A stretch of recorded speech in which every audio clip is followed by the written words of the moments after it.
Prime Minister Narendra Modi today met India's Rio Olympic-bound athletes in Delhi. The Prime Minister wished them well for their performance in the world's biggest sporting arena, beginning on the 5th of August. 103 athletes from 13 disciplines have qualified for the Olympics.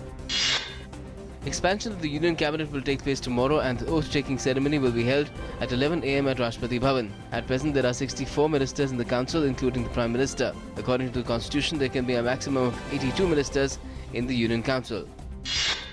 Finance Minister Arun Jaitley has said that the earlier regime of national resource distribution was against investment interests. Jaitley alleged that distribution of mines was arbitrary during UPA rule, while telecom spectrum distribution system was flawed. Tearful adieu was bid to the victims of ghastly terror attack in Dhaka. Bangladesh Prime Minister Sheikh Hasina laid wreath and paid homage to 20 hostages killed in the attack.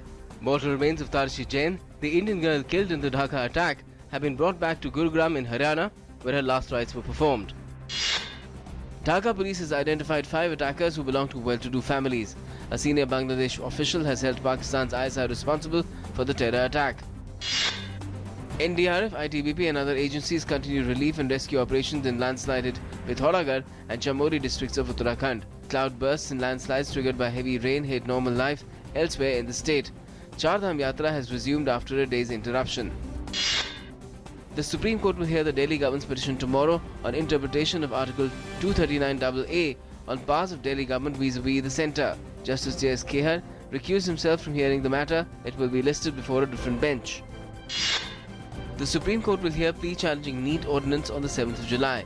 Today the matter was listed before the CJI bench that referred the matter to the bench concerned. Supreme Court has agreed to expedite hearing on a petition seeking direction that orders passed by church or ecclesiastical courts be made legally binding. Petitioner has admitted that many Catholics who remarried after getting divorced from ecclesiastical courts under canon law were facing charges of bigamy as law courts did not recognize the divorce. The 4th batch of 1843 Amarnath pilgrims today left for the holy cave shrine situated in south of Himalayas. Jammu and Kashmir Deputy Chief Minister Nirmal Singh flagged off the first batch of Yatris on the 1st of July. Death toll in the deadly blast in Iraqi capital Baghdad has risen to 165. ISIS has claimed responsibility for the blast, in which around 225 have also been injured. The Iraqi government has ordered changes to Baghdad's security measures, including withdrawing fake bomb detectors. 3 days of national mourning has been declared in Iraq. A suspected suicide attacker was killed after detonating a device near the US consulate in the Saudi Arabian city of Jeddah. 2 policemen were reportedly injured in the incident. The International Monetary Fund has warned that Britain's decision to leave the European Union has created significant uncertainty. This uncertainty is likely to dampen growth in the UK and will also have repercussions for Europe and the global economy.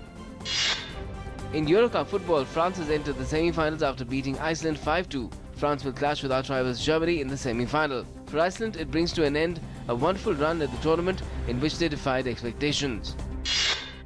It was double bonanza for India at the Canada Open as B. Sai Praneeth and Rio-bound men's double pair of Manu Atri and B. Sumeet Reddy clinched twin crowns after winning their respective title clash at the Grand Prix badminton tournament in Calgary.